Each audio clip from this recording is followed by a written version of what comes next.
Hey guys, welcome back to another episode of the Pizza Story podcast.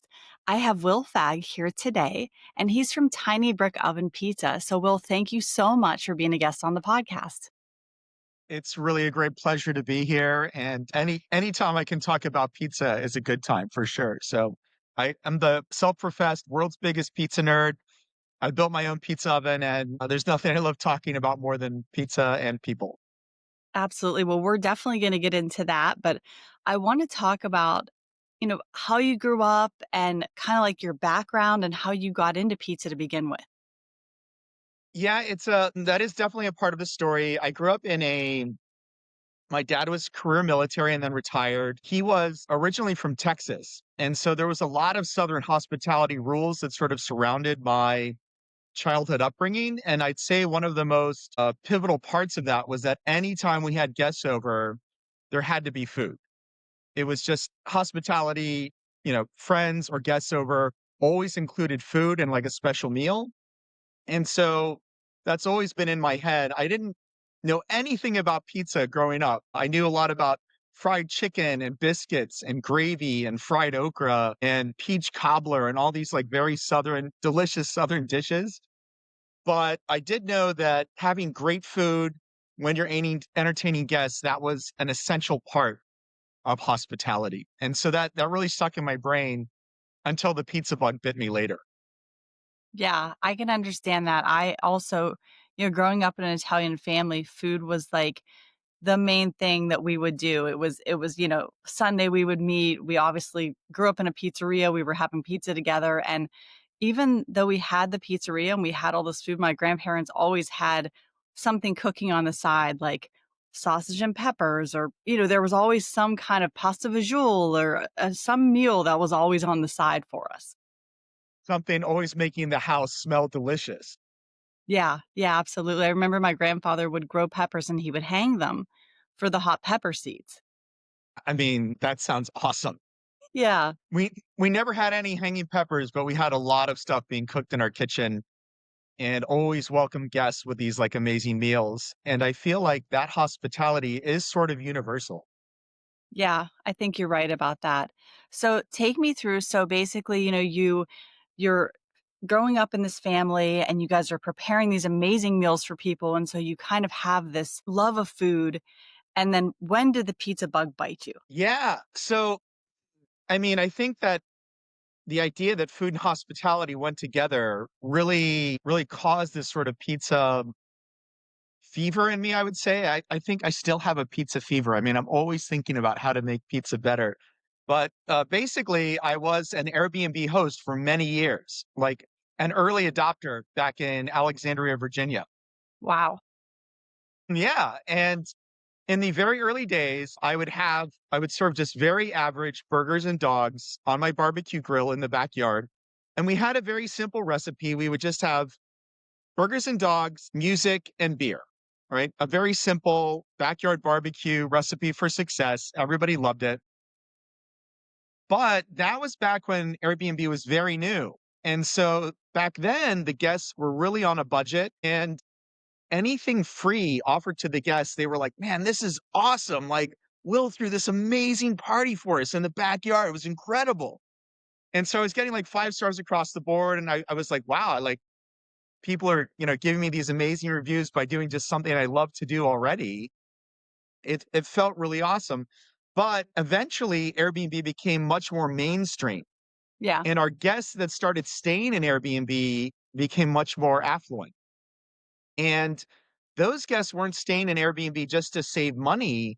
They were staying in Airbnb because it was trending. It was cool. It was like a new experience. You're going to have a host and they're going to like show you things about their city and give you this very personalized experience. And so when we got guests coming in for that more, they would start to ask like, "What are you serving in the backyard?" And I was like, "Oh, like just burgers and dogs." And they were like, "Oh, thanks, but we already have plans for dinner out in town." And that's when I realized like, oh, like these guests want something better than my very average food offerings. And that sort of stuck in my head. For about a year, it rattled around Yeah. until I saw a propane powered pizza oven at Home Depot. Wow. And then I thought, wow, if I was making fresh pizza in the backyard, that would really elevate our food game to meet the demands of our more affluent guests now. What I didn't realize at the time is that that oven was not powerful enough to make good pizza. I realized this later. I didn't buy that oven. I just did a bunch of searching on reviews for it and stuff. And so instead of buying that oven, which really wasn't going to work very well, I ended up building my own oven. The tiny brick oven in my backyard about 15 or 16 years ago now. Oh, that's incredible. It felt like the obvious thing for me to do. I've always loved building stuff, and I love the intersection of, like, technology and hospitality. So, I was like, "Oh, if I just build this thing in my backyard, it's gonna help my guests have a much better experience. No big deal. I'll just throw it together." It did take me about 9 months to kind of perfect the design until I was able to really cook on it in the backyard, but, I just did it in my part-time. I found spare parts, like, we used an old Weber grill that I got on Craigslist for like 20 bucks and just a few pieces until we had this very high temperature oven. It was cooking at about 900 degrees. It made an amazing crust. Wow. And yeah, the crust was incredible. And I started out of the gate like making Neapolitan pizza. Like that was my desire. It cooked in just like 90 seconds, which was incredible. And so with one oven and a lot of hustle, I could easily make pizzas for like 10 to 12 guests in just a short amount of time. And I went from guests telling me like, "Oh, that's okay. We're not interested in like your burgers and dogs or whatever," to literally one guest from California telling me how his neighbor had a real wood-fired oven and laughing about the little tiny oven until he tried the pizza out of it, and then he was like, "Wow, this is, like, way better. I'm just gonna get one of these, like, there's no reason for me to, like, spend hours and hours, like, firing up a wood-fired oven when I can just, turn this thing on and 20 minutes later, it's ready to cook." And I was like, "Yeah, like, it's pretty cool, man."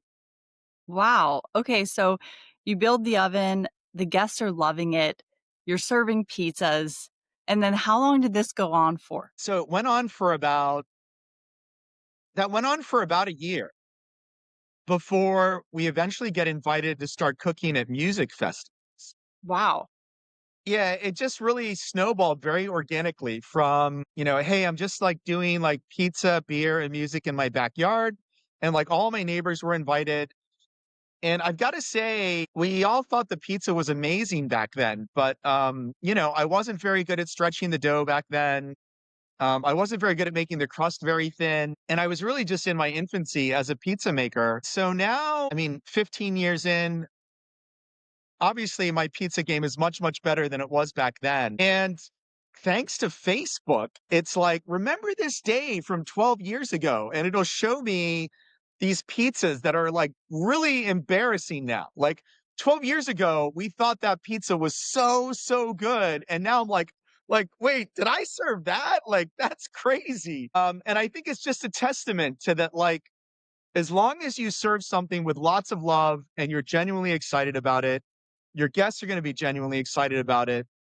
And it doesn't matter if it's your first pizza you've ever made or if it's the thousandth pizza you've ever made. As long as you serve it with like heart and intent, it can lead to amazing things. And that's clearly what happened in this case. I've never like given up on pizza, and it led to, like, this crazy story, like, things that people would never have predicted back when I was just making football-shaped, very thick pizzas in my backyard in my little Weber grill oven. Wow. That's so, so cool. So now you're cooking for music festivals and it almost seems like organically word of mouth. People are talking about how good the pizza is, and suddenly you're getting these pizza making opportunities. That's it. I mean, Airbnb later expanded into what they call Airbnb experiences, Yeah.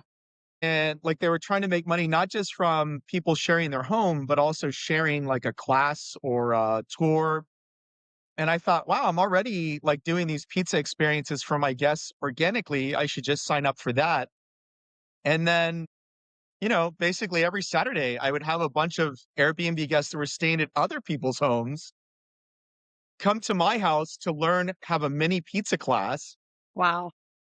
Yeah. And that really, created just amazing opportunities. I mean, people from all over the world were coming, people from India, people from China. A lot of people who said they really didn't like pizza, but they thought the cooking class was a neat idea. I mean, had only been exposed to massive chain pizza before, right? Like they were like, well, in our country, we only have XYZ chain. And I was like, well, wait till you taste this before you decide if you like pizza or not then.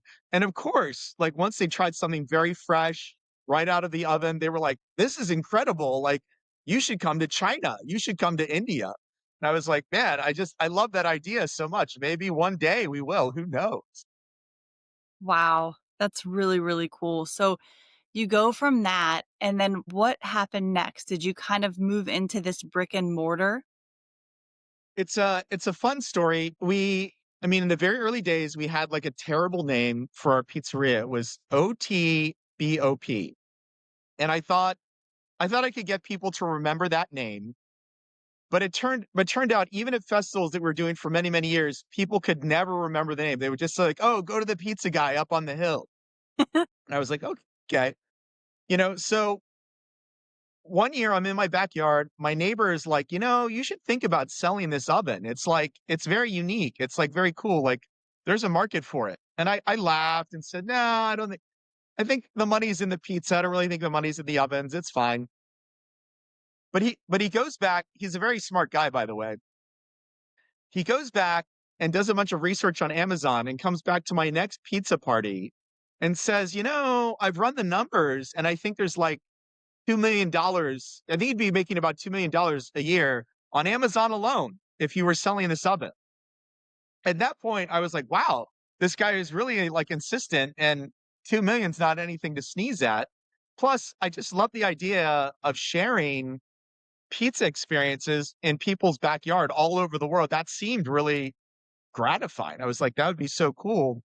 So at that moment, tiny homes were trending. So we called the oven the tiny brick oven. And at the very next music festival that I did, I put a little sticker on my register that said powered by tiny brick oven. And while I was still trying to get everyone to remember like our old terrible name that no one could pronounce or remember, Yeah. within an hour or two of that sticker being on the register, everyone was calling us Tiny Brick Oven Pizza.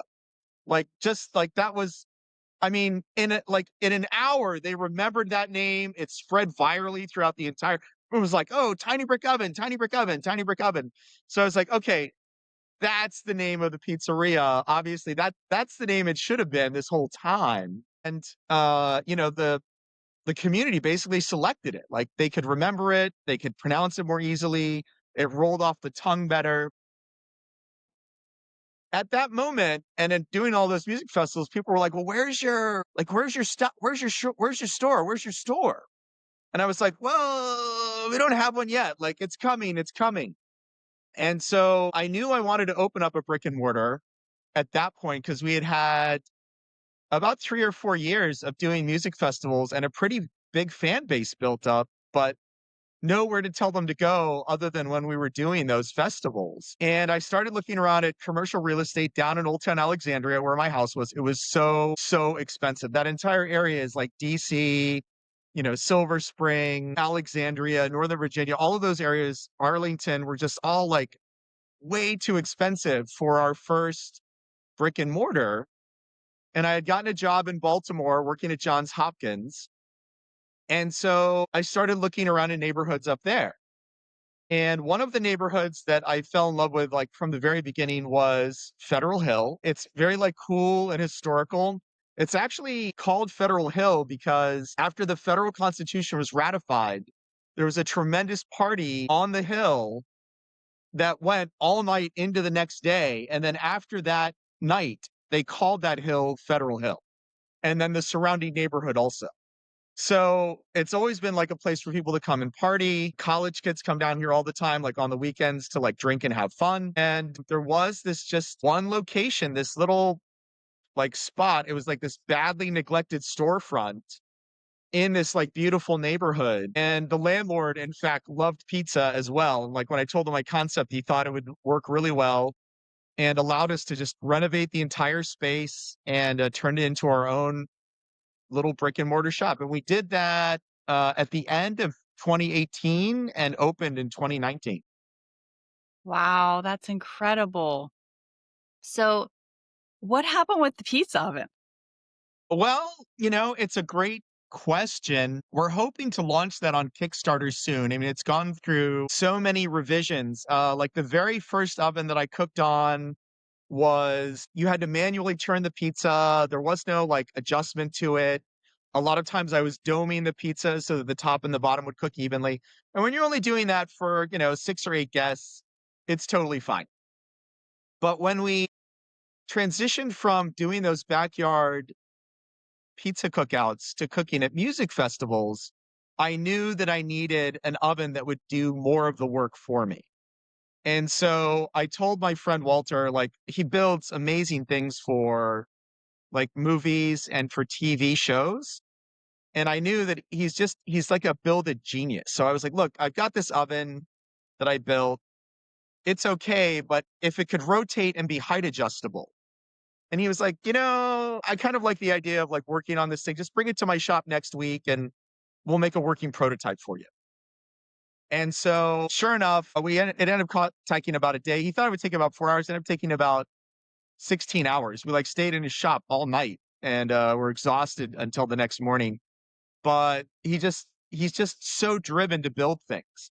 And so after that, we had an oven that could rotate it rotated the pizza stone so you didn't have to turn the pizza anymore. Wow. And more importantly, you could raise and lower the pizza stone so that it was closer or further away from the bricks in your oven. And that allowed us to basically dial in the perfect bake. We didn't have to turn the pizzas anymore. And we would set up 3 of these and cook hundreds of pizzas a day at these music festivals with very little effort. And so that's when I realized like, hey, this design, it's innovative and it's worth it. We actually got that mechanism patented. And we're hoping soon to launch it on Kickstarter. We're looking for backers for that project now. So it's definitely been a journey, but having that oven and the massive positive impact that it had on my life and the kind of community of people that have built up around me makes me hope that we can share that with other people as well.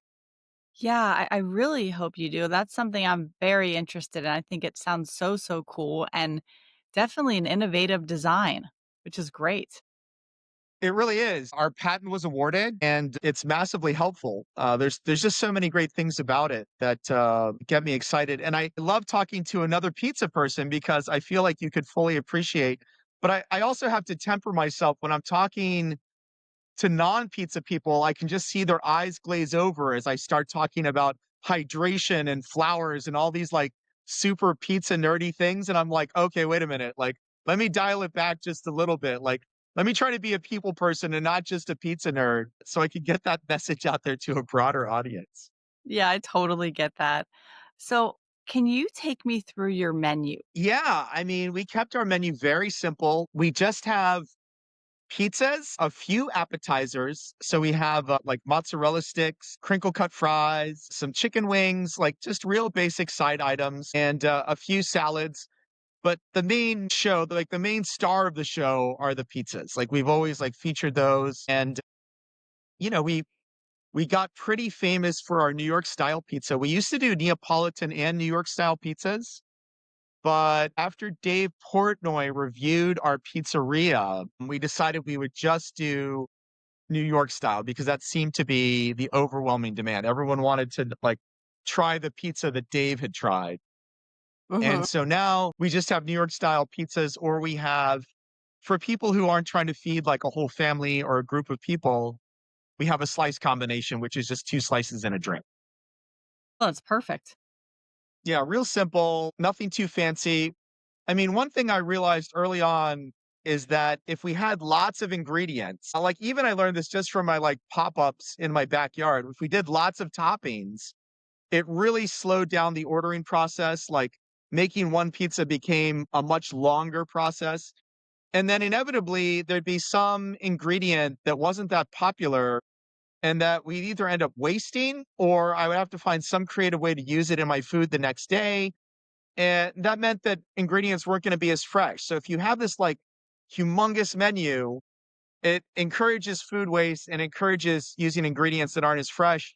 And I didn't like either of those things. So I wanted to keep my menu very small so that the turnover would always be very fast. All the ingredients would always be very fresh and we would reduce food waste. Yeah, absolutely. I listen, I love a simple menu. I remember when my family's pizzeria first opened, my dad would tell me, like, they just had plain and pepperoni, and then eventually, like, they added sandwiches, but it's really pizza-centric, and I think with most pizzerias, if your pizza's good, you should just be pizza-centric because people are coming there for pizza.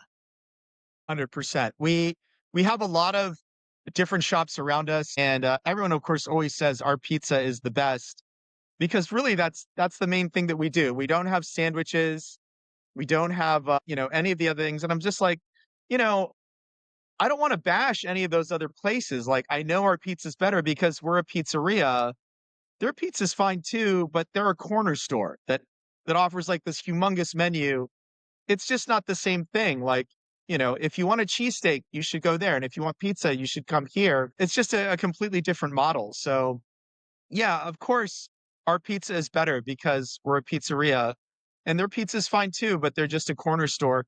Both of those things have a very important part to play in our market. So I'm glad to be next to them and I'm glad that they do what they do so well. And I'm glad that we can be here and offer, the best pizza experience for those customers also.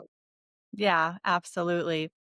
So I wanted you to take me through the day that Dave Portnoy came into your pizzeria and kind of, the energy and what happened.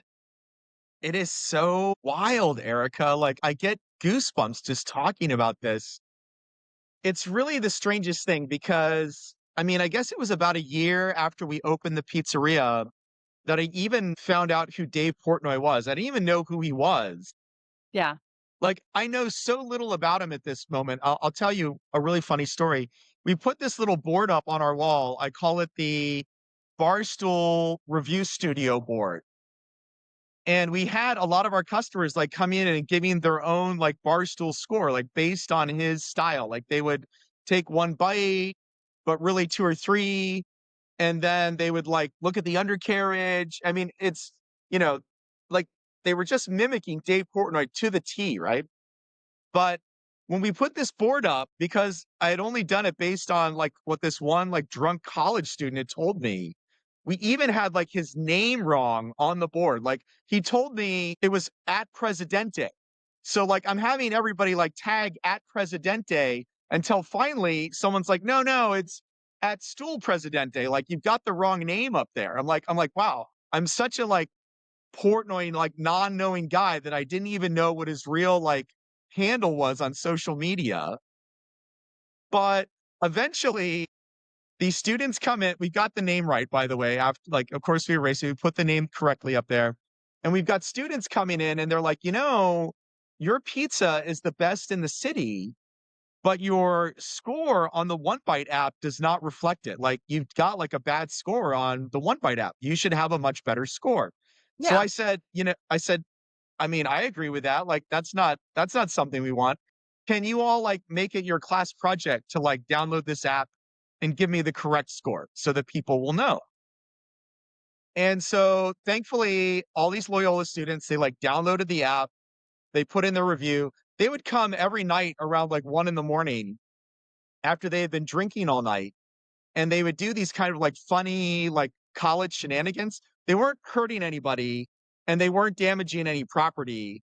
They were just doing, like, really funny things like karaoke on the stage or, like, taking over the Bluetooth speaker with, these rap, which I love, by the way, because 'cause I'm an old guy and, like, grew up on that stuff. So, Me just too.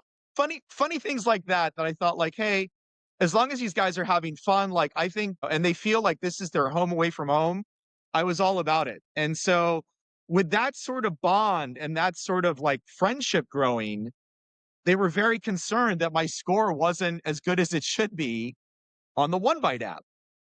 And so they all downloaded it. They all gave me like the right score on there. And then I think it's partially because of that that Dave even noticed us. He was like, "Oh, like this place, Tiny Brick Oven, has a really good score on the One Bite app. Maybe we should go review them when we go down to Baltimore." But he had gone to like 5 or 6 other places, and he was just on his way out of town supposedly, and asked his camera guy, like, "Hey, is this place Tiny Brick Oven on our way? Like, is it on our way out of town?" And apparently we weren't. Apparently we weren't on his way, but Dave said, "Well, let's just go do it anyways. Like, let's just go check him out anyways." And he's coming to Federal Hill. There's never any parking down here. I mean, it is the kind of popular neighborhood where you can never find parking. And I think partially because of that, Dave was a little late coming to pick up his pizza. He told me in the interview that he had parked illegally and didn't have time for me to make him a fresh pizza, which really broke my heart just a little bit, just a little bit. But anyways, we're just there. His camera guy calls in the order for the pizza. The camera guy's name is Austin. I only know that now because Dave had never come to Maryland before. And so even though we had tagged him many times about 4 years before, asked him to come to Maryland, asked him to try our pizzeria, it just became very obvious that he was mostly in like Connecticut, New Jersey, New York, these kind of like very pizza centric, places, and had Yeah. never been to Maryland.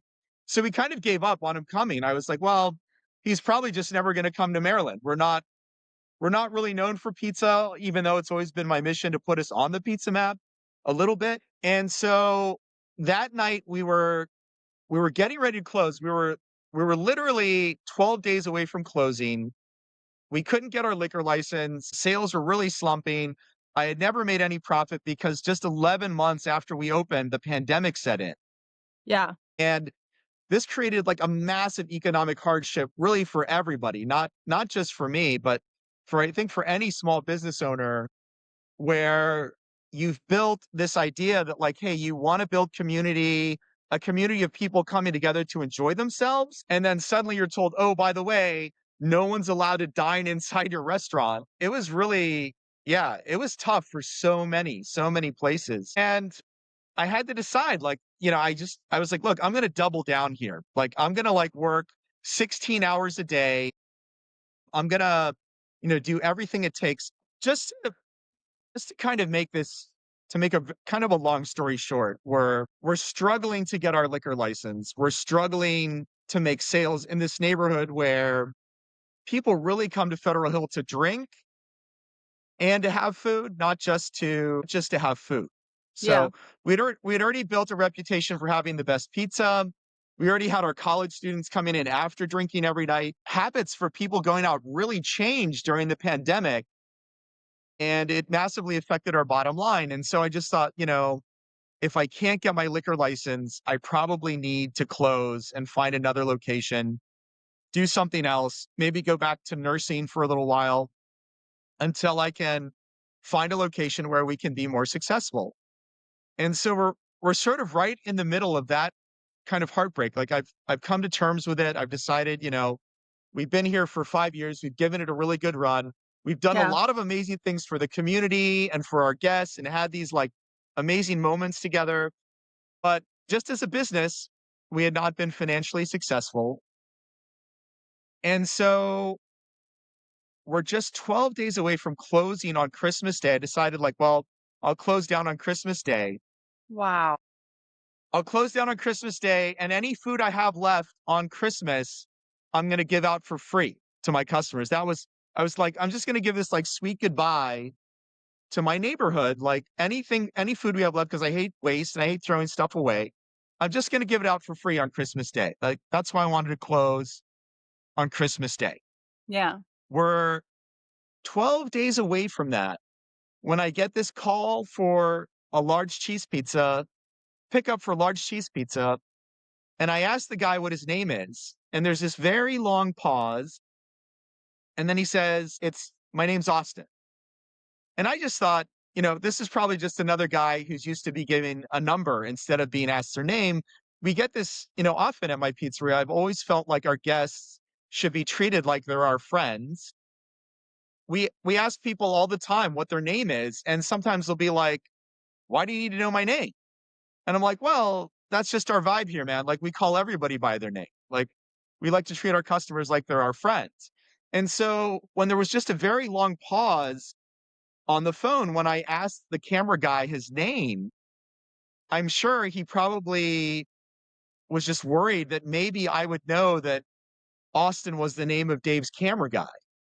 But in my mind, because I didn't know that was his name, I just thought like, well, Austin is probably just another guy who's confused by the fact that we ask for people their what their name is instead of giving them a number, saying like you're C43, just tell that number to the cash register person when you get here, whatever. So he's like, put it under Austin. And I'm like, okay, Austin. I had no idea that was Dave's camera guy's name. I remembered when Dave's camera guy's name was Frankie. Yeah, So I Frankie. was yeah, Frankie. I remember Frankie.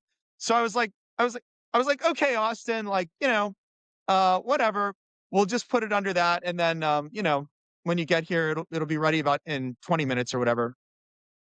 So they ended up coming about 40 minutes later and what happened strangely, there were two girls sitting in the window who were coming in just to get pizza and gelato that night as like a celebratory last dinner because they were leaving town for the Christmas holiday. So they were Yeah. like, "Look, we wanted to come here tonight because it's gonna be our last opportunity to get pizza and gelato here before you close since we're leaving town tomorrow." And I'm like, "Yeah," I'm so glad you came in, it's nice to see you again." They're sitting in the window dishing about, like, all the good memories we've had here and just like, having a fun sort of nostalgic, like, "Hey, last supper," when suddenly they start screaming. Like screaming with excitement, right? Like they're looking out the window and they're screaming. And so I'm just kind of staring at them, wondering what they're screaming about, when suddenly Dave Portnoy walks through the door with his cameraman, who I now know his name is Austin, like filming. And it turns out the girls in the window didn't even know who he was either, but they knew because he had a camera guy that he was kind of a celebrity. And that's why they're like, and I'm like, and then of course, when Dave walks through the door after we had tagged him so many times, like 4 years before, I just completely freaked out. Like I was like Dave Portnoy, like what the timing is just bananas. Like 12 Yeah. days before we're about to close, I knew he was going to love the pizza. I mean, I am like the world's biggest pizza nerd, so I had faith he was going to love the pizza. My only request at that moment though, because he had been 20 minutes late, I just said like, "Hey, can I make you another pizza?" Of Like it was course. like I was like, "Hey, I've got to make you another pizza." And he was like, "No, we don't have time." And I think partially because he was on his way to the airport, partially because he couldn't find parking, he had to park illegally, he said. I mean, in my mind, I'm like, "So you get a $40 ticket? Like, I mean, you're a freaking millionaire. Like, who cares, man? Like, I just wanna make sure, like, I'm representing my pizza in the best light here, like, when it's fresh out of the oven, that's really, like, when it's at its best." Yeah. But he was very insistent, I didn't wanna be rude, so I just reheated his pizza, right? Reheated Austin's pizza, and had a very nice chat with him, and he seemed very moved by our story. He didn't wanna let us close down, he said, like, "The pizza was very good." I said, "There's no reason why we should be closing down." I think he liked the fact that I was a veteran. We Yeah. had a program called the Pay It Forward program where people were donating slice combos to this board. And then if someone was homeless, they would come in, they could see this board of Post-it notes, and they could take one of those Post-its and use it to pay for a pizza slice combo. So all of these nice things that we were doing, I think this is kind of registered in like Dave said that like, hey, this is not just an average pizzeria. This owner is very passionate about his pizzeria. He's done a lot for his community. I'm Yeah. gonna make sure he doesn't go out of business.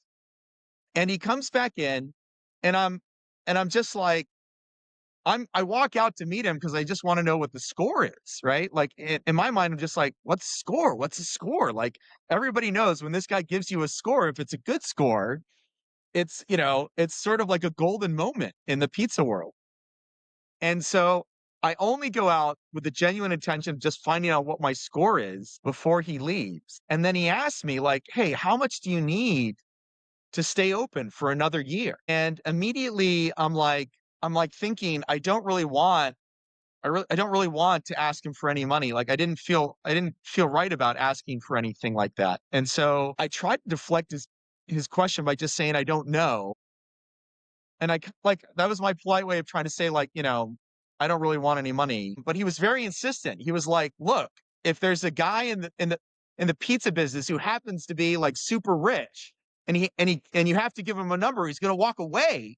So I was like he was like really pressing me and I was just like, I don't know, like 60,000." And he was like, "Done." And just with a handshake, right? Decides to gift us Wow.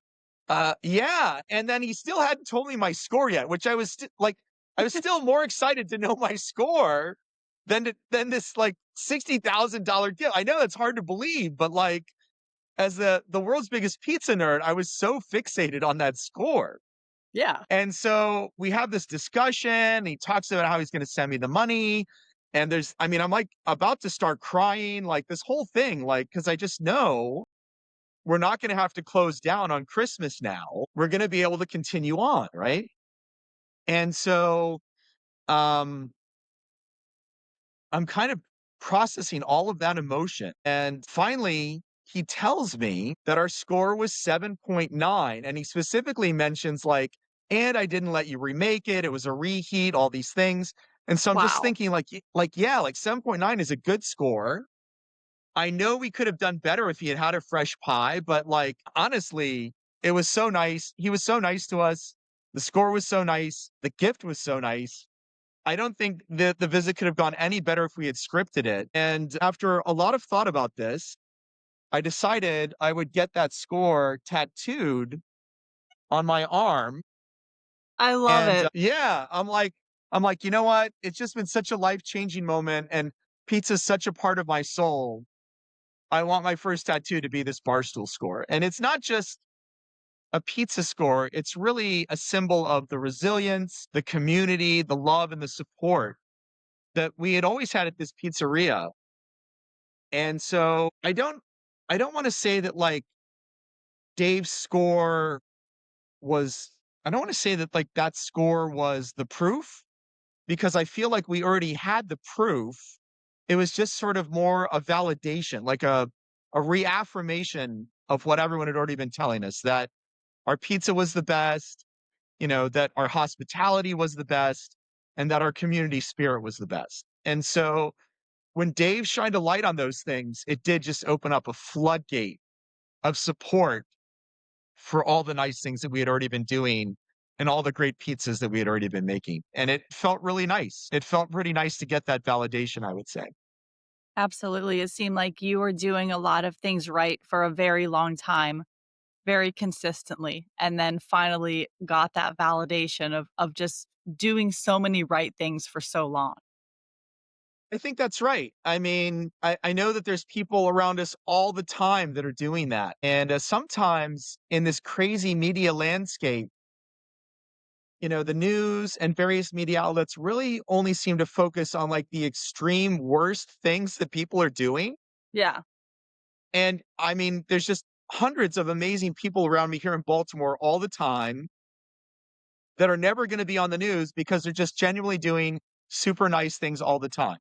And that's just how we try to live our life, just putting smiles on people's faces, taking care of our community, and trying to be good neighbors is just in our DNA. Spreading kindness with our pizzeria. I mean, I thought about this so much that I made our corporate motto, love all, serve all.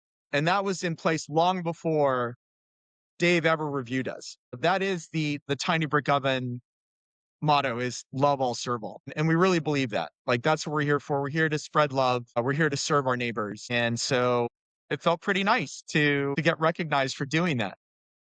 That's absolutely incredible. I love the story. I mean, the pizza looks amazing, first of all.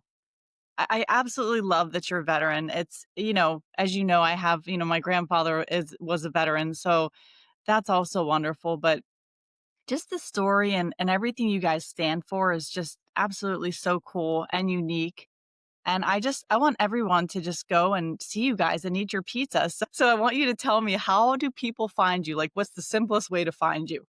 Yeah, we would love that. Of course, if you're in Baltimore, you can come to 1036 Light Street. You can find us online at tinybrickoven.com and you can see a link to our full menu there. We also, if you happen to be in a part of the country where you can't visit Baltimore, we are launching that oven. You can go to get.tinybrickovens.com and you can learn all about it there.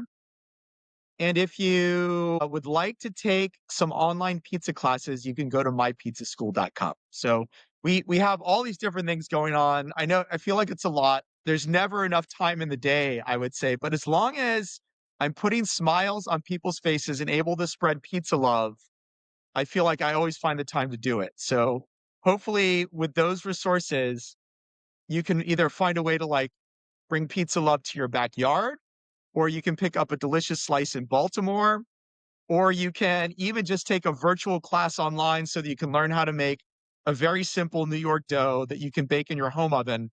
That's going to be a very good pizza experience for a very small amount of effort. And maybe you don't have to make banana shaped pizzas in the beginning like I did, because I was mostly self taught with a little bit of help from the Pizza Bible, my favorite book, by the way, for pizza, which I see right behind you over there.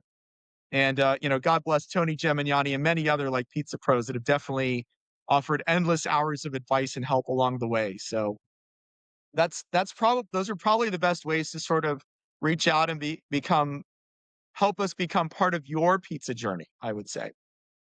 Absolutely. Well, thank you so much. It's been so lovely to talk to you. Your story is absolutely incredible. I'm so happy that you have this place and that, we get to be a part of the pizza community together. And I really wish you the best of luck and growth in the future. Thank you, Erica. It's really been a great pleasure to be here on your podcast. Your interview style is very warm and inviting. So I'm sure I rambled on about all sorts of like nerdy pizza things, but thank you so much for the opportunity. No, it was awesome. I really enjoyed every minute talking to you. Thank you again. And I can't wait for this episode to come out. Thank you, Erica. You are awesome.